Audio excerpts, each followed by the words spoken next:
O mundo está passando por uma grande crise, Estados Unidos, Europa e Japão, e o Brasil passa por um novo milagre econômico.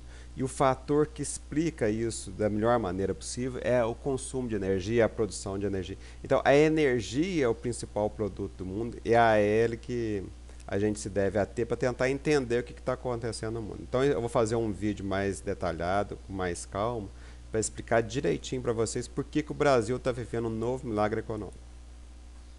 Bom, então qual que é a minha tese central nesse vídeo? Ó, vai haver uma grande demanda por energia nas próximas décadas, tá? Essa demanda já está acontecendo agora no século XXI, tá? Vamos botar, começou ali por volta de 2003, 2004 e pelas minhas contas vai persistir pelo menos até 2035, que é onde que a gente tem dados mais consistentes, tá?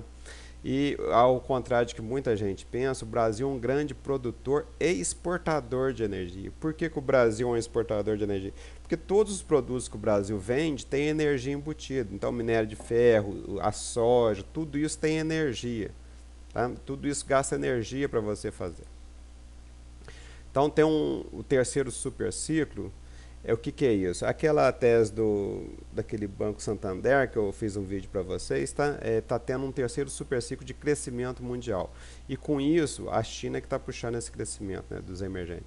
E está aumentando a demanda por energia. Por quê? Porque o país, quando é rico, se ele aumenta um pouco mais a riqueza dele, ele praticamente não muda o consumo, porque ele consome muito serviço, ele não consome um produto que gasta energia para ser feito. Tá?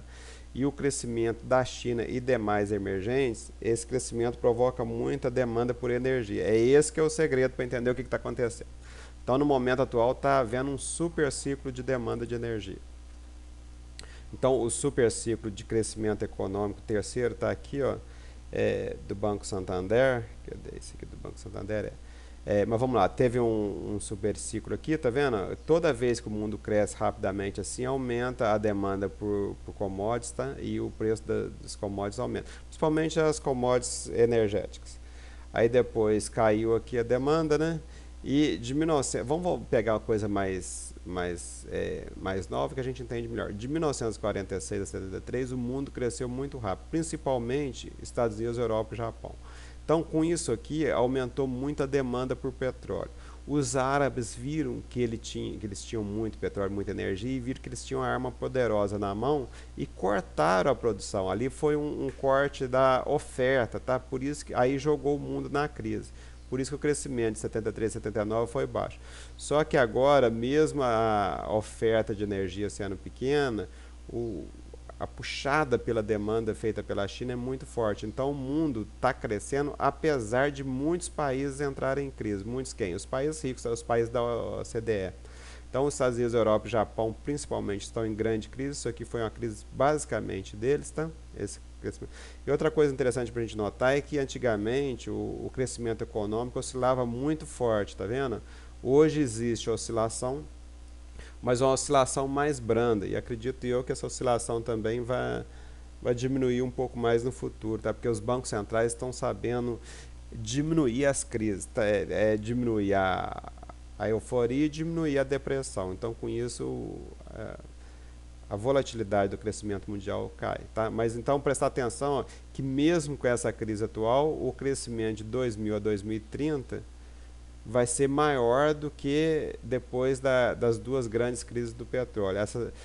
O petróleo, gente, a energia é quem promove o crescimento do mundo. Se o preço está barato e jorra petróleo no mundo, os países têm condição de crescer. Por que os países agora estão entrando em crise? Porque não tem petróleo barato para eles. Eles são altamente dependentes de petróleo, eles são viciados em petróleo. Então eles não conseguem crescer com petróleo caro. Está crescendo agora porque a China está forçando esse crescimento, né? Então, mas é evidente que nem todo mundo consegue crescer. Alguns vão ficar para trás porque eles não têm como comprar a energia que eles precisam para crescer. O preço do petróleo dá uma ideia muito boa para a gente do que acontece no campo da energia. Então, aqui, ó, de 1946 a 73, os países ricos, tá? Estados Unidos, Europa e Japão cresceram muito rápido porque tinha petróleo abundante no mundo, sobrava petróleo. Aí os árabes cortaram a oferta, tá? O petróleo subiu. Isso aqui quando o Ayatollah Khomeini derrubou o Shah Reza Pahlavi, que era amiguinho dos Estados Unidos e fazia a segurança do Oriente Médio, tá? Aumentou mais ainda.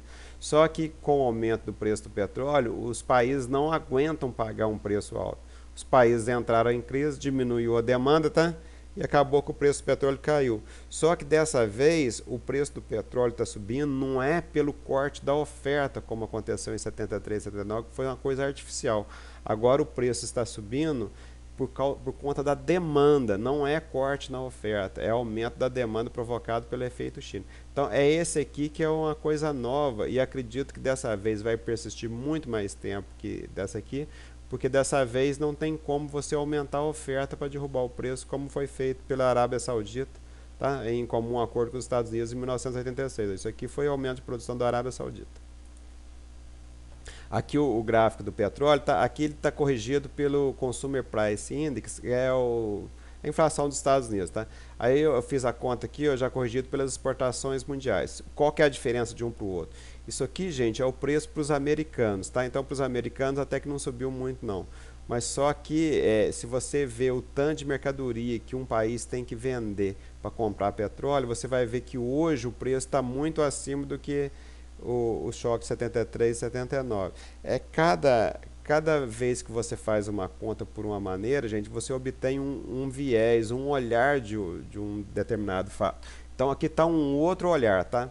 Esse olhar aqui, o que me diz? É que existe uma tendência de longo prazo da subida dos preços do petróleo, tá? Acredito que em torno de 3% ao ano, acima do preço das outras mercadorias. Então o preço da energia está subindo. Por que o preço da energia está subindo? Porque a energia, o petróleo, o carvão mineral, o gás natural são combustíveis fósseis, estão acabando. Está cada vez mais difícil, mais caro você tirar eles do fundo da terra. Então é evidente que em relação às outras mercadorias, essa mercadoria aqui está mais cara. E o preço do petróleo, gente, ele dita o preço de todas as outras energias. O petróleo faz o intercâmbio entre os países. Então, se o preço do petróleo sobe, toda a energia sobe. Então aqui a gente pode ver claramente, ó, essa subida aqui foi artificial, essa subida aqui foi artificial, essas duas subidas foram por conta do corte da oferta promovida pela OPEP. Essa subida aqui agora é uma subida de mercado, é uma subida por conta do aumento da demanda pelo efeito China. Então a gente nota claramente que com a crise da Ásia, tá vendo? O preço estava lá embaixo, o preço foi lá em cima, porque os países não estavam aguentando pagar a conta do petróleo e estavam se endividando. Então essa merda aqui era fácil ver que alguém ia quebrar. E quebraram, tá? Quebraram com a quebra do Lehman Brothers, aí o preço do petróleo foi lá embaixo, mas rapidinho a China e outros países aumentaram, viram que o preço ia subindo, aumentaram o estoque. Então o que a gente pode ver? Que mesmo tendo uma linha de tendência forte de subida do preço da energia, nesse século XXI, como o Santander fala, tá? Aquele novo superciclo de crescimento econômico, o preço do petróleo ainda está ficando acima da linha de tendência. Ficou pouco tempo aqui abaixo da linha de tendência com a quebra do Lehman Brothers, que é uma coisa que acontece a cada 100 anos. Tá? Mas é bem provável que o preço da energia continue bem acima da linha de tendência. Vamos ver como é que vai se comportar esse trem. Os países ricos da OCDE eles não têm dinheiro para pagar esse preço aqui. A China tem porque ela faz a reciclagem dos petrodólares. Então é esse preço alto da energia que está causando crise no Japão, nos Estados Unidos, na Europa. Tá? O Japão tentou apelar para a energia atômica, mas vocês viram lá que deu aquele acidente lá, acabou fudendo eles mais ainda. Então o Japão está encalacrado, o Japão é altamente dependente de energia. A produção de petróleo, então, na medida em que o mundo demandava energia, tá? Depois da Segunda Guerra Mundial, a produção de petróleo crescia muito rápido. Tá? Aí teve a primeira crise do petróleo em 73, tá vendo? O corte da oferta. Aí depois voltou a crescer. Depois o Ayatollah derrubou o Shah Reza Pahlavi, que era um procurador americano lá no Irã, tá? E cortou a oferta de novo. Isso aqui a Arábia Saudita também ajudou a cortar. Aí com isso o preço foi lá em cima. E agora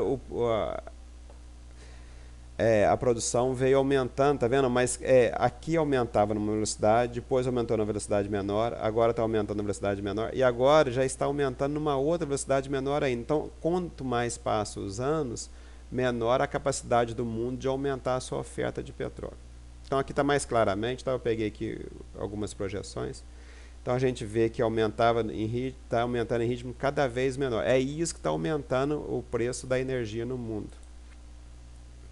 Aqui está de 75, 2010, 2035, como é que é a demanda de energia no mundo afora, tá? Então a gente vê claramente que vou ampliar aqui, ó. Vamos lá. A gente vê claramente que os países da OCDE eles estão perdendo margem para o mundo, entendeu? Essa crise deles não começou agora e não vai terminar agora, vai continuar até 2035 por esse gráfico aqui, né? Então, mas vamos lá. O mundo está aumentando a produção de energia, ele precisa de energia, tá? Só que de 75 a 2010 num ritmo mais lento do que do passado, tá? Então, a 2,1% ao ano. O Brasil, eu fiz as contas, deu 4,7% ao ano. Então, o Brasil cresceu muito mais rápido do que o mundo de 75 a 2010, apesar daquela grande crise econômica que nós vivemos. Tá? Então, não é só o PIB que a gente tem que olhar, a gente tem que olhar outros fatores também. Então, na produção de energia, que para mim é uma medida melhor do que a medida do PIB, porque o PIB tem muita espuma, entendeu? No que você põe consumo como PIB, para mim é um grande erro. Então, a produção de energia, para mim, dá uma medida mais exata da potência de um país. Então, o Brasil, no passado, cresceu o dobro do mundo, tá? Apesar do pessoal falar que o Brasil cresce menos. E acredito que agora, no futuro, o Brasil vai continuar crescendo muito forte. Por quê? Por causa do pré-sal, por causa das commodities agrícolas, porque o Brasil tem energia renovável e o pré-sal. Então, o mundo está com grande dificuldade para aumentar a produção de energia. A previsão é de que se cresça apenas 1,2% ao ano, tá? De 2010 a 2035. E a gente pode reparar então que a OCDE vai perder faixa, tá? A China é o grande país que cresce mesmo, não tem a menor dúvida. Ele já cresceu muito, tá vendo? E vai continuar crescendo, não vai ter crise na China, não vai ter diminuição da demanda. Como muita gente fala, ah não, a China vai quebrar, a China vai isso, vai aquilo. Não vai. E além da China, gente, olha aqui, ó. Vai vir a Índia também, vai aumentar a demanda. E não é só a Índia, tá? É todos os países emergentes da Ásia. Então, esse efeito China aqui, ó, está garantido para o futuro. Esse aumento de demanda por energia da China, Índia e demais emergentes da Ásia é que produz o efeito China sobre o Brasil e que está provocando esse novo milagre econômico no Brasil. Não tem nada de PT, não, entendeu? É coisa externa. O Oriente Médio, por ter energia, também está crescendo muito, tá vendo? E os demais, o resto do mundo, apesar de não crescer tão fortemente quanto a China e a Índia, eles pelo menos não vão perder espaço como os países ricos, tá? Então, o que diz esse estudo, tá? O World Energy Outlook, né, da Agência Internacional de Energia, que os Estados Unidos vão aumentar muito a produção de energia até 2035 e vão passar a ser um exportador líquido. Isso aqui eu não sei não, tá parecendo coisa exagerada.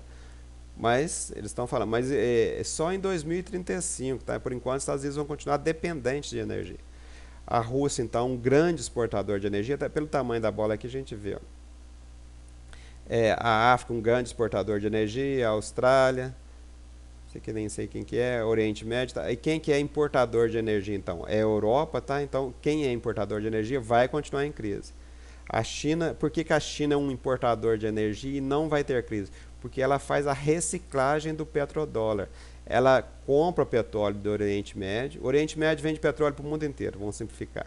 Aí eles ganham dinheiro. Eles vão gastar esse dinheiro aonde? Aonde tem produto bom e barato, que é na China. Então o dinheiro é captado do mundo inteiro e vai para a China. Então essa reciclagem do petrodólar ela é mais forte do que o próprio país que vende o petróleo e faz os petrodólares.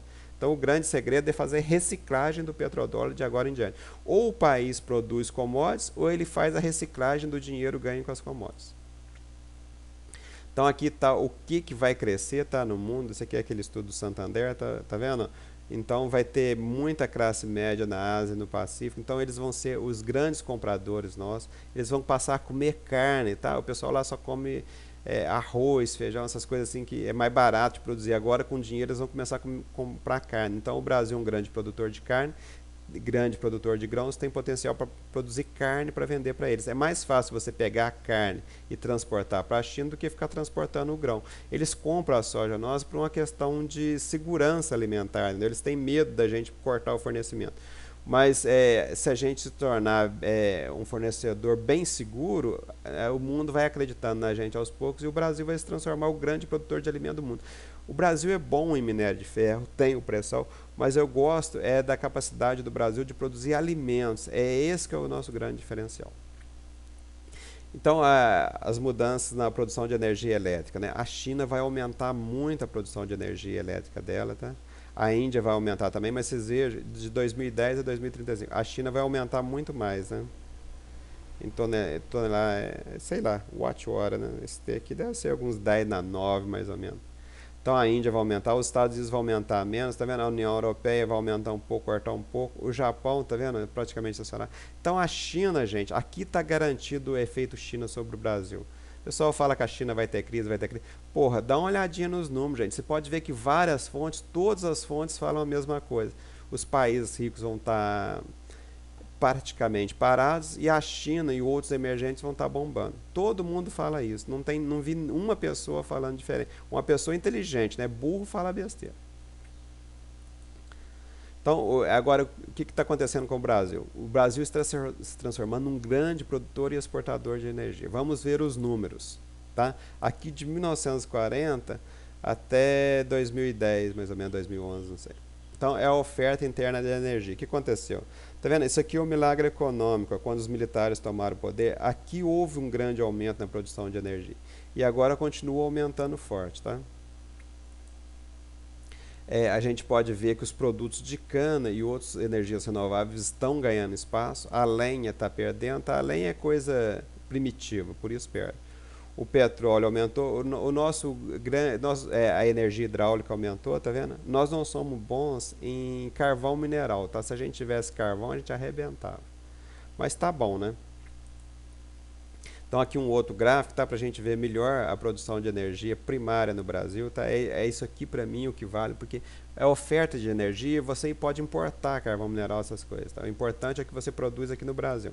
Então a gente vê que o petróleo está aumentando, gás natural está aumentando, energia hidráulica, a lenha que está diminuindo, tá?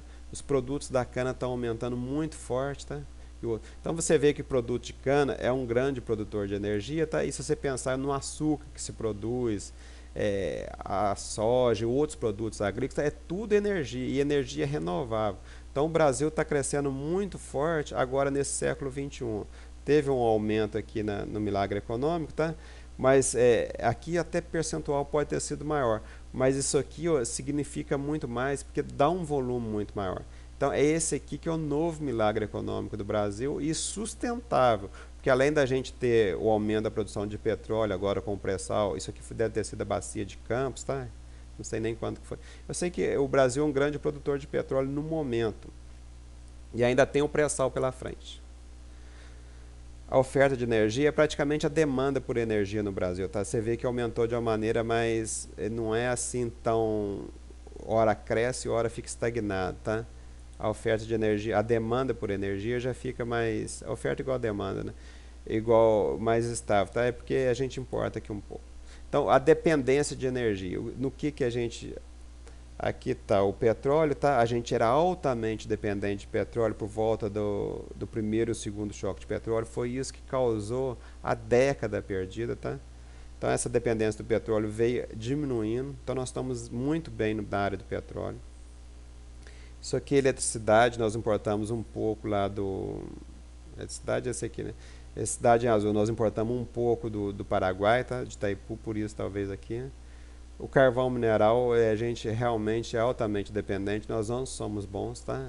Graças a Deus que a gente tem a captação de energia solar através das plantas, então nós estávamos fodidos. E aqui a dependência total, que é o que vale, né? Você vê que ela acompanha mais ou menos a dependência do petróleo, tá? Agora o petróleo caiu, a energia elétrica e o carvão aumentaram, por isso que não caiu. Mas nós estamos muito bem na fita porque aparentemente nós temos dependência de energia, mas não é isso. Por quê? Porque aqui não está computada a energia que a gente vende na soja, a energia que a gente vende no minério de ferro, a energia que a gente vende na carne. Todos os produtos que a gente vende têm energia, uns mais, outros menos. Então nós somos exportadores líquidos de energia. É esse que é o segredo para entender o novo milagre econômico do Brasil. Então, aqui está a nossa dependência de energia, tá, o tanto que a gente produz, o tanto que a gente consome. Então, cada vez mais a gente está consumindo tudo aquilo que a gente precisa. Então, aqui foi, tá vendo? Na década perdida, nós tínhamos que importar muita energia. Nós sempre fomos importador de energia. Mas é evidente que a gente exporta essa energia de volta, tá? Então, aqui a dependência do petróleo, tá? O Brasil está muito bem produzindo a sua autossuficiência em petróleo. tá? Esse gráfico aqui mostra. A dependência seria esse aqui de baixo, tá? E a produção de cima. Então, antigamente a gente comprava mais do que tinha, do que produzia, tá? E à medida, aos poucos, nós fomos produzindo mais do que importando, até praticamente não precisar importar mais petróleo. E outra coisa interessante, ó, não é só a produção, as nossas reservas estão aumentando. Porque você podia falar, não, tá tirando tudo debaixo da terra, está acabando. Não, nós estamos descobrindo mais petróleo do que nós estamos extraindo. Então, o nosso futuro, pelo menos nas próximas décadas, está garantido. E a produção de gás natural, que é praticamente a energia fóssil do futuro, né? Porque o carvão, o petróleo está acabando, cada vez mais está extraindo gás natural. Então, os Estados Unidos é basicamente shale gás, tá? Então todo mundo está virando para o gás natural. E o Brasil também está aumentando muito a descoberta e produção de gás natural. Nós temos aqui também a produção de energia elétrica no Brasil. Tá, todo mundo fala que o Brasil está crescendo pouco, está crescendo pouco.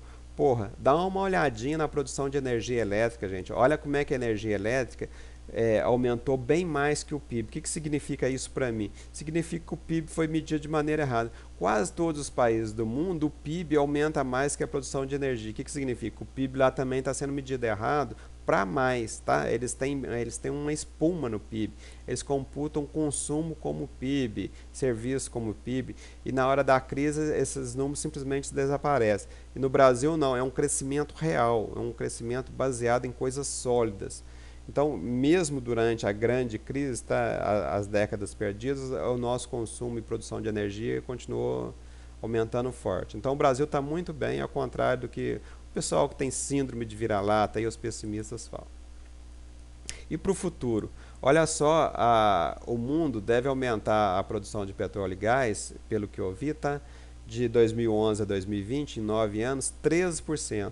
E o Brasil vai aumentar, aqui ó, até arredondei para 4, vai aumentar 100%.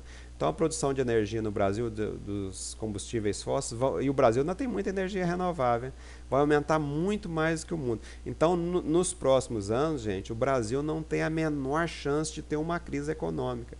Isso aqui é dinheiro na veia. Um país para quebrar, gente, ele precisa ter ausência de dólares, entendeu? Ele precisa ter problema cambial. O Brasil não vai ter, porque nós vamos aumentar todos, exceto o carvão mineral, nós vamos aumentar quase todas as nossas produções de energia. E o mundo? Como é que está o mundo? Os países ricos estão cedendo espaço para os emergentes e o petróleo cedendo espaço para as outras fontes de energia. Vamos escrever errado, que tem problema. Então, primeira coisa, oferta de energia por região. Olha aqui em 73, como que a OCDE dominava o mundo, tá? Oriente Médio, Europa, tá vendo? O resto pequeno, né? Os países pobres. Agora olha aqui, ó, já perdeu bastante espaço, tá? Em 2009, ó, e vai continuar perdendo, tá? Geração hidrelétrica por região. A OCDE mandava no mundo, tá vendo? 73 e 2009, já diminuiu. Cadê a China aqui? Oriente Médio cresceu, tá vendo? A antiga União Soviética caiu, tá? A União Soviética o Império Soviético era uma grande potência, tá? Caiu, provavelmente. Vamos pegar a China de 2,8 para 18,6, o grande crescimento foi da China, e aqui não tem a Índia, tá? Mas o Império Soviético e a OCDE caiu, tá? E o resto tudo praticamente está subindo. Produção de energia por fonte. O que a gente pode concluir aqui? Ó? Antigamente o petróleo era barato e todo mundo usava o petróleo para produzir energia elétrica, tá? O que aconteceu agora?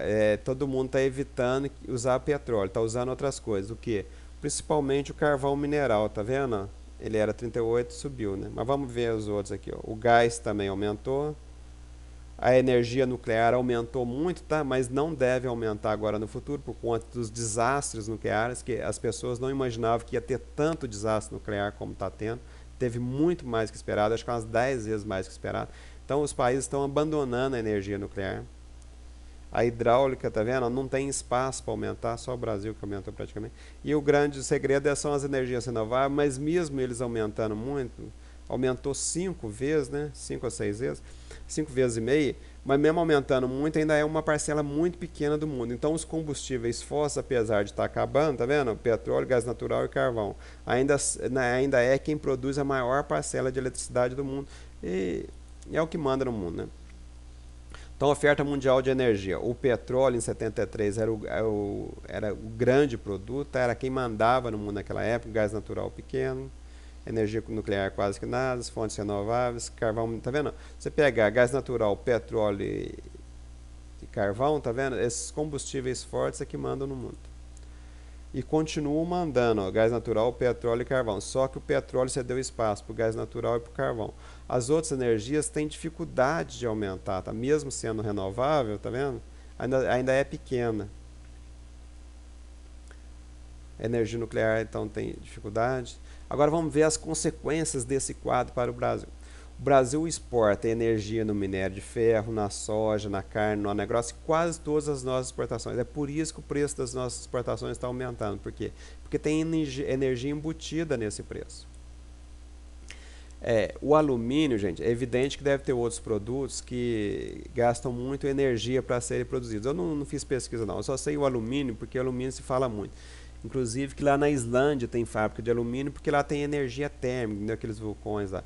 Então energia, é evidente que alguns produtos industrializados consomem muita energia para serem feitos. Aqui está um ranking, tá? Os alimentos têm muita energia, né? Por exemplo, na hora que você vai se alimentar, você fala em caloria. Caloria é energia, gente. Então, quanto mais caloria, mais energético é um alimento.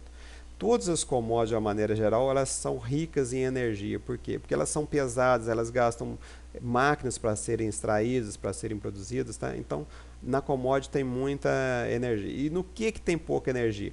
Um produto, gente, um computador tem menos energia. Por quê? Porque ali tem mais coisa sofisticada. Então, se você põe a inteligência humana, o preço é alto e a quantidade de energia é barata. Quanto menos, exceto alumínio, né?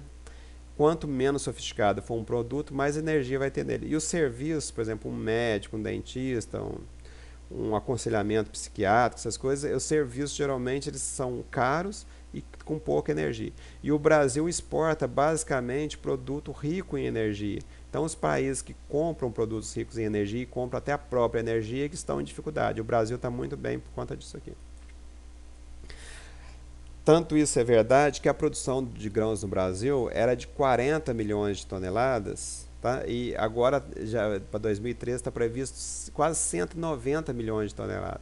Então, e a produção de grãos, o que é? Nada mais é do que uma produção de energia renovável. Essa que é a grande vantagem do Brasil. Eu, sinceramente, acredito muito no agronegócio. O minério de ferro está bem, o pré-sal está bem, mas o nosso futuro, nós temos que focar no agronegócio. Usar o minério de ferro e o petróleo que vão acabar, tá? Que são esgotados, são fontes não renováveis, e isso aqui é uma fonte renovável. Então é isso aqui que a gente tem que apostar no Brasil. Mas outra coisa interessante, além da produção de grãos no Brasil estar aumentando uma taxa, isso aqui 1,04 elevado a x, significa 4% ao ano. Então essa aqui é a linha de tendência, é uma linha de tendência muito forte, tá? Mas tem uma coisa interessante, ó. Nesse século XXI, a produção aumentou mais forte do que a linha de tendência. Então aqui estava acima da linha de tendência, tá? Durante a década perdida nós ficamos abaixo da linha de tendência, e agora no século XXI, com o aumento da demanda por energia no mundo, aumento da demanda por comida no mundo, tá? Energia e comida é a mesma coisa. A produção do Brasil foi estimulada, nós estamos aumentando muito mais forte do que os 4% ao ano. Tá? Eu poderia até ter feito a conta, né, para ver daqui até aqui, mas dá muito mais de 4%, porque passou de baixo da linha para cima da linha. Então é isso aqui, gente, é isso aqui que é o novo milagre econômico do Brasil. Então com isso, as nossas exportações em 2002 saíram de 60 bilhões, tá? Para 256 bilhões em 2011. Quem está comprando da gente hoje é a Ásia, tá? América Latina e Caribe, o Brasil vende produtos manufaturados, então o Brasil compra peças lá da Ásia, monta aqui e vende para a América Latina. Então isso aqui é reciclagem de petrodólar, tá? A América Latina é um grande produtor de commodities, vende as commodities para a China e vem aqui no Brasil gastar com produtos. Tá? A União Europeia é um grande comprador de alimentos do Brasil, tá? De commodities, ainda é, tá? Apesar de já não ser tão grande quanto era. Né? E os Estados Unidos é que estão deixando de ser o grande parceiro do Brasil. Já foram no passado o principal parceiro e hoje são simplesmente o quarto maior parceiro. Era o primeiro, se transformou no quarto. Então os Estados Unidos, a grande crise lá, tá? Está afetando lá e os Estados Unidos perdeu a importância, deixou de ser a potência hegemônica. E os outros países, tá, não vou comentar que são pequenos. Então, com isso, o Brasil aumentou muito as suas reservas em dólares. É isso aqui que nos garante que não vai ter crise no Brasil. Em 2008, quando teve aquela crise, tá vendo? Nós tínhamos 200 bilhões de dólares praticamente. Hoje nós temos o dobro, 400. Então, naquela época, até poderia ser que se a crise viesse muito forte, o Brasil gastasse a reserva e não houvesse um ataque especulativo. Mas no momento não tem a menor chance, mesmo porque o Banco Central, o governo brasileiro está proibindo praticamente a entrada de dólares, colocando IOF, entendeu? Está colocando barreiras para não se entrar muito, porque nós não estamos precisando mais. Então não tem como haver um ataque especulativo se não tem dólar do exterior no Brasil aqui praticamente. Então o Brasil não vai ter crise nas próximas décadas. Até 2040 eu garanto. E o mundo inteiro já viu esse potencial do Brasil, tá investindo pesado aqui. Ó. Aqui foram quando o Fernando Henrique Cardoso privatizou, tá, as estatais aqui no Brasil, por isso que veio dinheiro de fora. E agora não está tendo privatização, está tendo investimento estrangeiro na realidade. Tá? Então é isso aqui que garante o sucesso do Brasil. Então, qual é a conclusão? Nesse novo mundo sedento por energia, o Brasil vai se dar muito bem. E os países, Estados Unidos, Europa e Japão, vão continuar se dando muito mal. Não tem a menor dúvida. Falou, moçada?